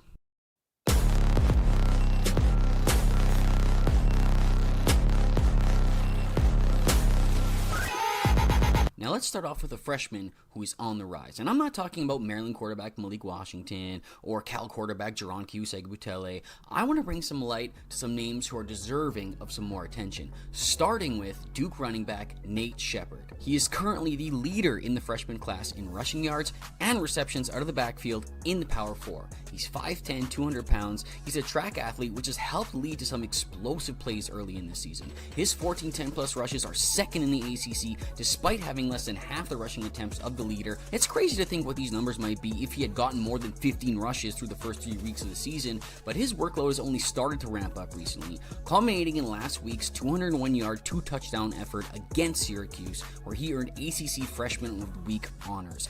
Expect to hear Shepard's name continue to rise throughout the season. Now on the downside, it's kind of hard to figure out what to do with guys who are struggling early in the season. Guys like Florida quarterback DJ Lagway or Texas quarterback Arch Manning. Those guys have been talked about ad nauseum early in the season. But what about guys like Clemson wide receiver TJ Moore? This guy was a borderline first-round pick in startups this year. It looked like he was on a great trajectory with his freshman early production and his mix of freakish size and traits. But he just might not be taking that next step we are hoping for early this season. He started the season with 2 games reeling in less than 40% of his passes and less than 16 yards in half of his games this year. He's only brought in 2 of 9 contested targets, and that's not to say that was an overly strong part of his game last year, but expecting a jump forward felt like a reasonable expectation this season. There was a bit of life last week with an 8-catch, 92-yard outing, but it took 16 targets to get there. Now, part of the blame can definitely fall on Clemson as a whole, and definitely against quarterback Cade Klubnik, but there's always a worry with these athletic freaks who rely on their trades and struggle to make that adjustment to a more refined receiver as they continue to climb the ladder of competition. Now, I'm not saying I'm there yet with TJ Moore, but there's definitely a level of concern that's starting to creep in. He has a very exploitable matchup with North Carolina this weekend. Let's hope he can continue his rebound from his poor start early in the season. Now, I want to bring some attention to a duo of players from the same team that have had a significant rise since the beginning of this season. And I'm talking about NC State quarterback CJ Bailey and running back Hollywood Smothers. Now, anybody who's listened to me before knows that CJ Bailey has been kind of one of my guys, and he's turned a strong freshman debut last year into a strong start this season. It started with bulking up in the offseason from a lanky 6'6", 190 pounds to 210 pounds at the start of the season. He's completing over 70% of his passes and looks much more comfortable as a mover this year in and out of the pocket. He has a relatively low pressure to sack rate and is utilizing his legs more as a rusher early in this season. He's a confident passer who isn't afraid to test tight windows and layer throws, but I wouldn't mind seeing a bit more zip on his passes and showing us the range of his arm talent. And don't sleep on his teammate running back Dalen Hollywood Smothers. He's currently leading the ACC in rushing and is second in the Power 4 overall. His 28 missed tackles force and 9 rushes of 15 or more yards are both top 5 numbers in the Power 4, and he's currently leading the Power 4 in receptions out of the backfield. He's a shifty and quick accelerator who has the type of explosiveness that NC State loves to scheme towards the edge, but I would love to see him attack the trenches a little bit more, and his 195-pound frame will raise concerns about his role at the next level. Either way, it's a strong start for this NC State duo who have a cupcake matchup against Campbell this weekend that should help them continue their hot start. Now, the name I am panicking the most on, hands down, in this freshman wide receiver class is not Quincy Porter, it's not Elijah Thomas, it's not Khalil Lockett, it is hands down Ole Miss wide receiver Caleb Cunningham. Despite being a top 10 wide receiver recruit and one of the more experienced receivers in this class, there's been no buzz about this kid throughout the spring, fall, or early in this season. And he's even seen fellow lower-ranked freshman wide receiver Winston Watkins receive playing time with the first team. In fact, Watkins has appeared in every game this season and already has 6 catches for 84 yards, well on his way to breaking his year 1-0 thresholds. If you can still get value for Cunningham, I'd definitely be exploring avenues to move on. Alright guys, that's going to wrap it up for me this week. Make sure you guys are checking out the Back to Devy podcast, the #1 Devy podcast on the Campus of Canton Devy feed. And make sure you guys are keeping it locked with campusofcanton.com all season long.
I only came for 2 days of playing, but every time I come, I always wind up staying. This the type of town I can spend a few days in. Miami, the city that keeps the roof blazing. Welcome to Miami. Bienvenido a Miami. Bouncing in the club with the heat is on all night on the beach till the break of dawn. I'm going to Miami. As good of a song as any to come back to. Welcome back to the Tailgate, brought to you by campus2canton.com. Thank you, Corey, for providing the Devy session again here for us this morning.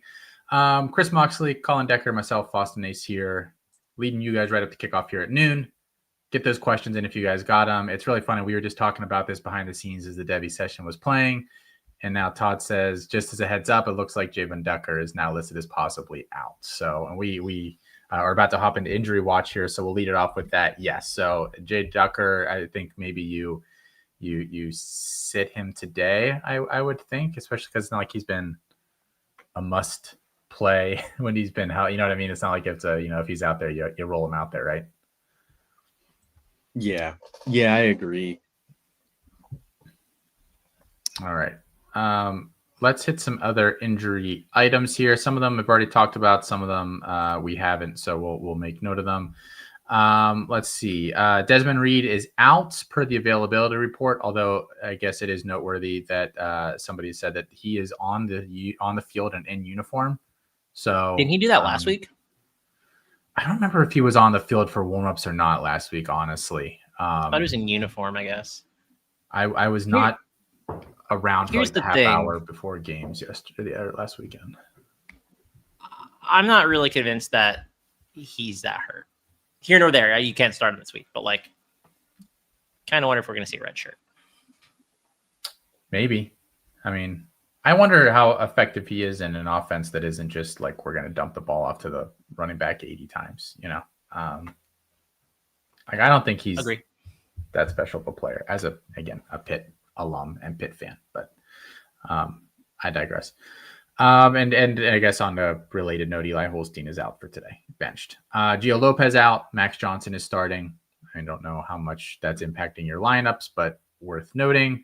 And as we mentioned earlier, Corey Milliner is going to be out for the rest of the season, probably. Robbie Ashford and Damon Claiborne, both listed as game time decisions.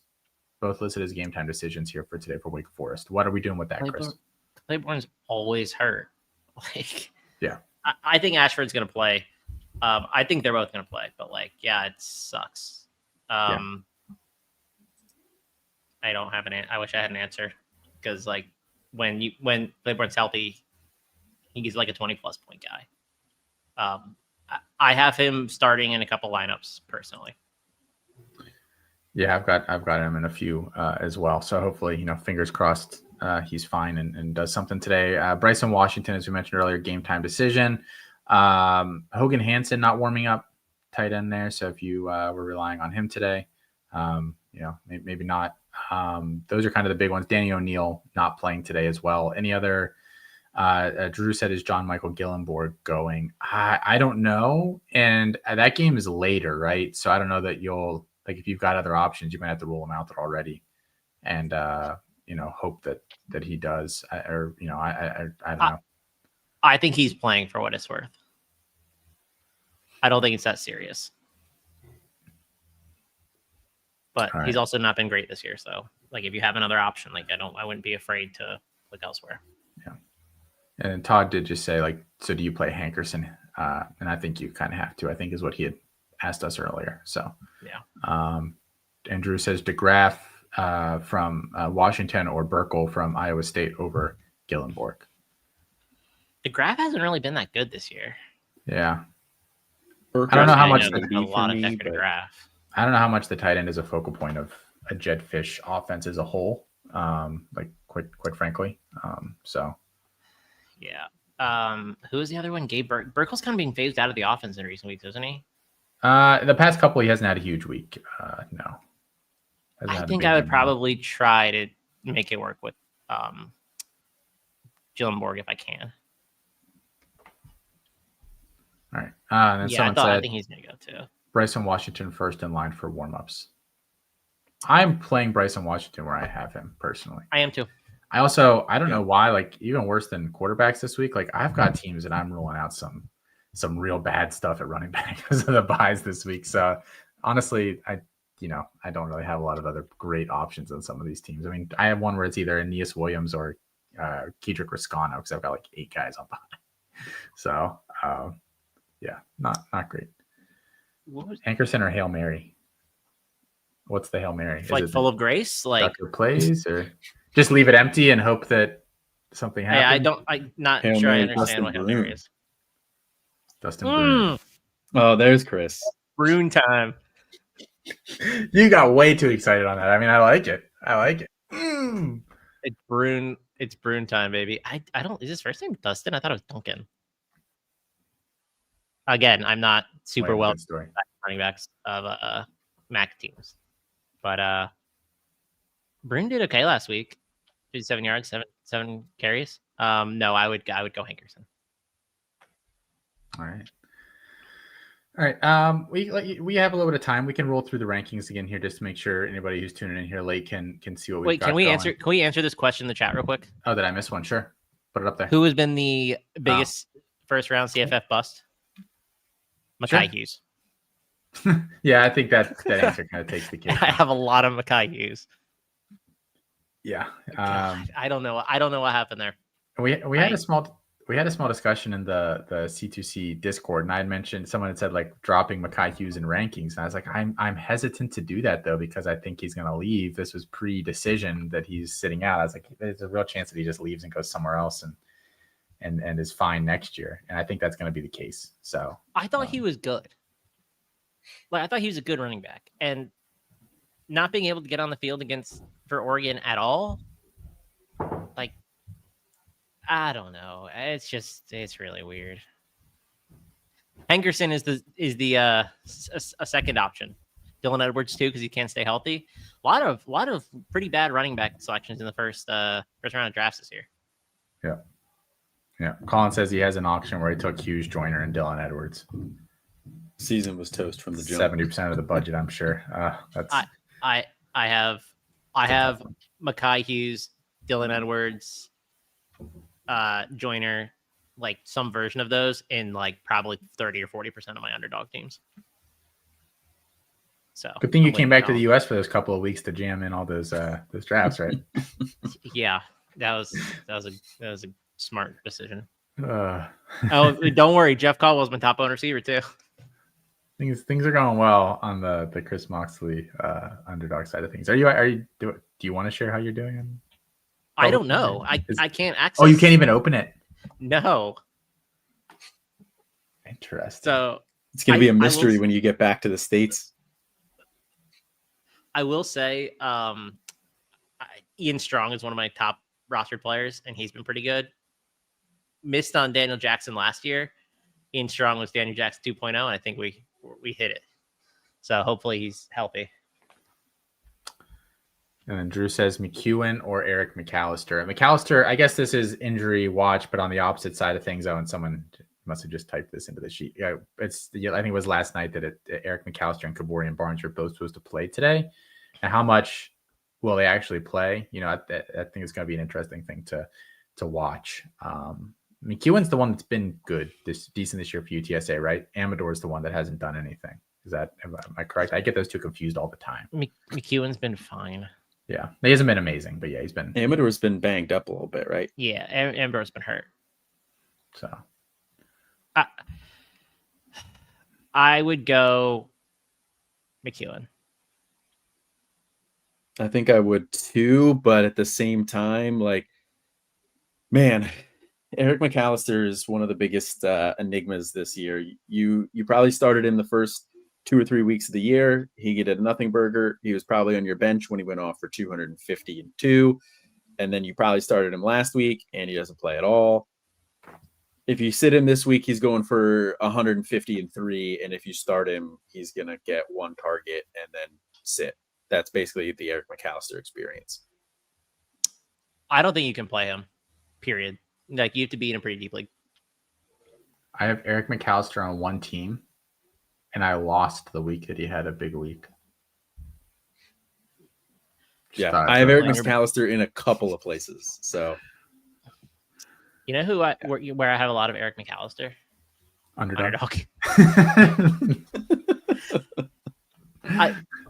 I will say it is season-long points, so that 1 week does help a little bit. That helps a lot. Yeah. Because he put up like a 50 burger. Now, I don't know exactly what it would be in that because it's half PPR, right? Underdog is, half PPR. Yeah. So I don't know exactly what it is, but it was probably pretty close to 50. Deuce Robinson or Corey Rucker over McAllister. Rucker finally kind of had that big week we were waiting for last week. I mean, is that going to be? Are we kind of hoping for more of that? I mean, he had like 16 targets or something like that last week, I think. I am not convinced on Eric McAllister, or not Eric McAllister. Crap, Corey Rucker right now. Yeah. He's been the number 2 target there. It wasn't like he wasn't getting the work, the production. He wasn't really getting the same work. What's the kid's name? Chauncey Cobb, I think. Yeah, is the receiver who's getting more usage. I'm not sure he's the I'm not rolling out Rucker. I'm not convinced on last week's performance is something to continue with because Cobb's been the target for them most of the season. I am only playing McAllister if I have the auto sub, for the record. I'm not rolling those dice. And even then, you would have had to have that set days ago, so you may have already lost your chance to adjust there. I wouldn't change things up based on McAllister playing if you've got something set. I like Deuce Robinson, by the way. I just want to throw that out there. I'm a big fan of the usage that he's getting in Florida State's offense. That's a no-brainer to me. I would start Deuce Robinson over healthy McAllister. I'm a little worried on how much of it's been coming deep and whether that's going to be a function of their offense today or not. You mean 6'5" high-end athlete beating up on corners? Might not be sustainable when they're just as athletic as him. Well, that, and I'm just wondering if that Miami's pass rush might have Castellanos and HE double hockey sticks today. I think this game's gonna. I think he's gonna have family show 12 targets. I don't know. We'll see. All right. We'll run through the rankings here real quick again, and then we'll do our game picks for the day. No segment from Matt this week, who is in England. Saw pictures of him at Old Trafford yesterday. He looked very happy. He's Happier over than I've by you, ever Chris. seen him. I told him to come visit, and he said no. So don't know what that's about. All right.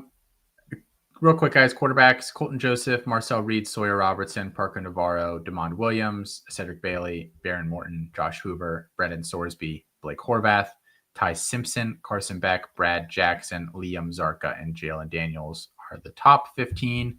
Right behind them, Caden Veltkamp, CJ Carr, Jalen Kitna, Julian Sayin, Dylan Lonergan, Chandler Morris, Blake Shapen, Brendan Lewis, Owen McCown, Gunnar Stockton, Keaton Salter, Thomas Castellanos, AJ Swan, Anthony Calandria, and Cade Klubnik.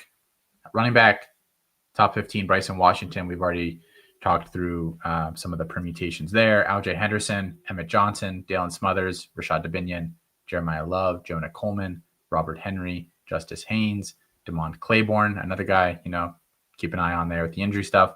DeRozier's Desmond Reed ruled out, so you can pass on him this week. Jamari Taylor, Turbo Richard, Le'Veon Moss.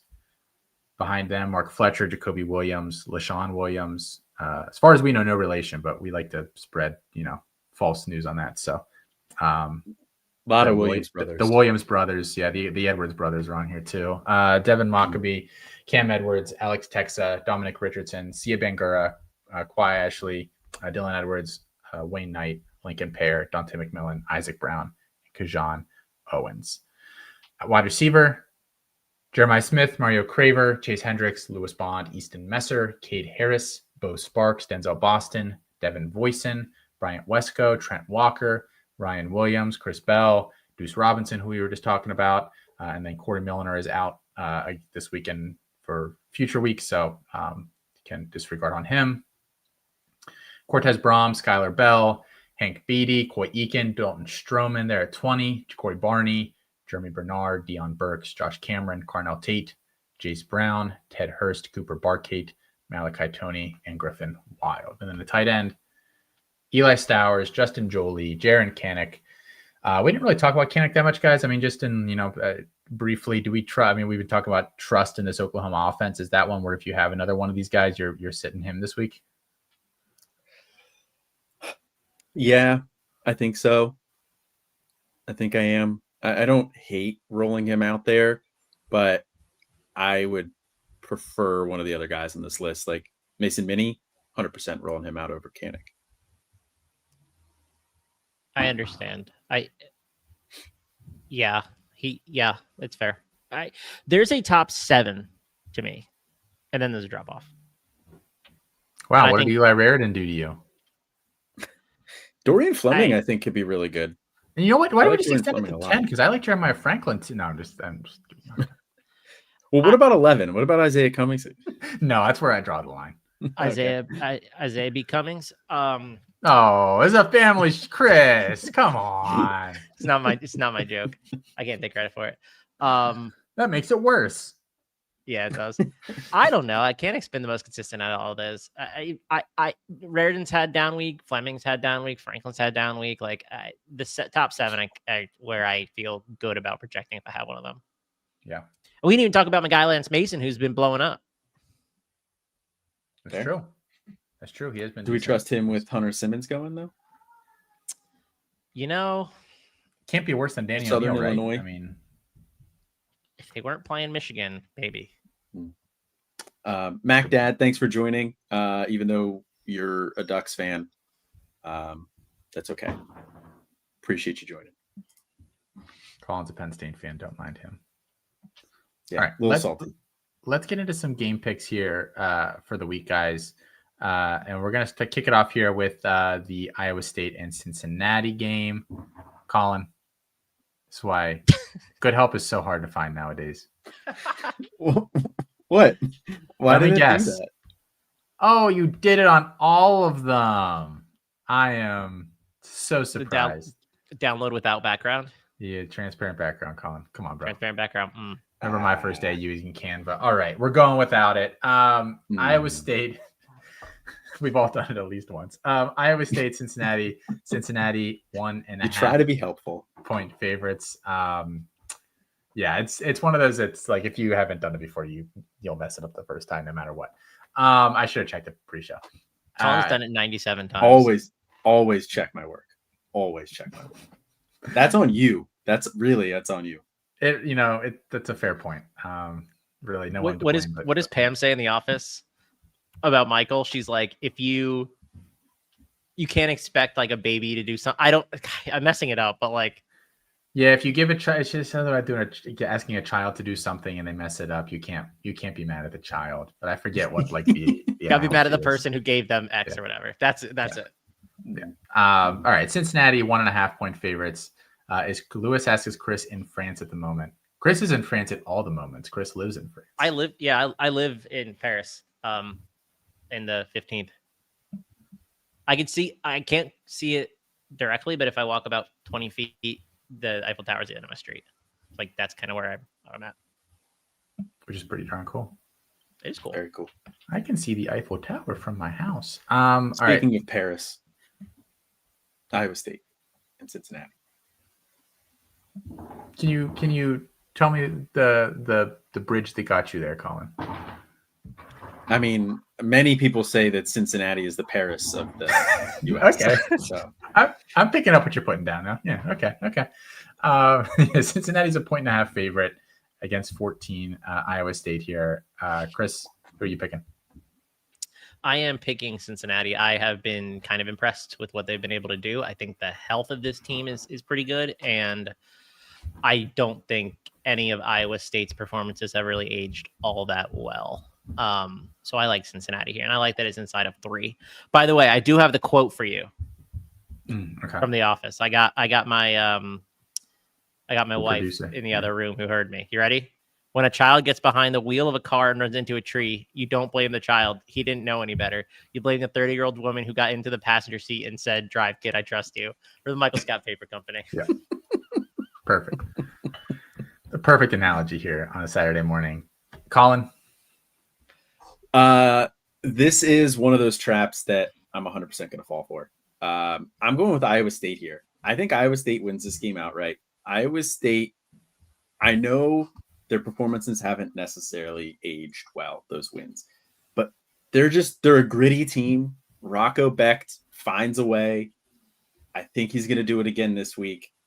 I trust Rocco Becht to win this game. And their kicker was pretty solid too. So if it comes down to a field goal, I think he can hit it.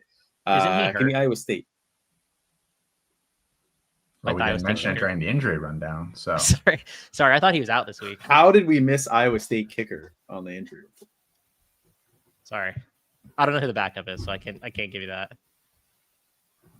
I am also taking Cincinnati, mostly for strategic purposes because I have to come back from my picks so far this season. So that's why we're going this route. Virginia at Louisville. Number 24. Virginia, fresh off a big win, is there. A little bit of a letdown there for them this week against Louisville, who are 6.5 point favorites. Chris, take it away. Yeah, I think Virginia is one of those teams that is getting a lot of credit for that win against NC State, but people like them coming into the year, and I think they're being proven right in some ways. And so that's elevating them based on priors. I think Louisville's going to work them today. I think they cover this, and I like that it's, again, not 7, 6.5.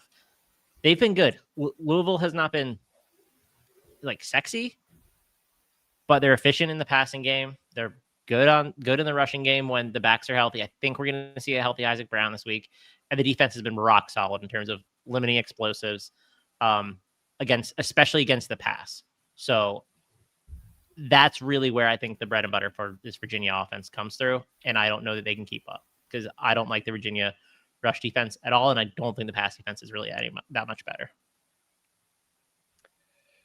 I don't like that this is inside a touchdown because I'm going with Virginia. I would feel a lot better if I could get a touchdown here on this one, but I don't trust Miller Moss. I know the running game is going to be the big. But you thing trust for Chandler Louisville. Morris. Yeah, totally trust Okay. Chandler I Morris.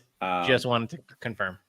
No, I mean, I get the Chandler Morris.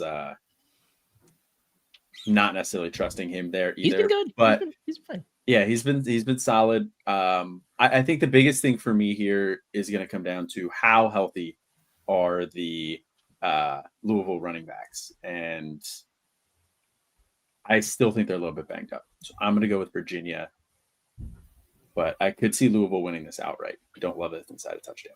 Listeners say I don't trust Colin Decker. Me neither. Me neither. I'm taking Louisville as well. I think there's being a little too much made of their win over Florida State last week.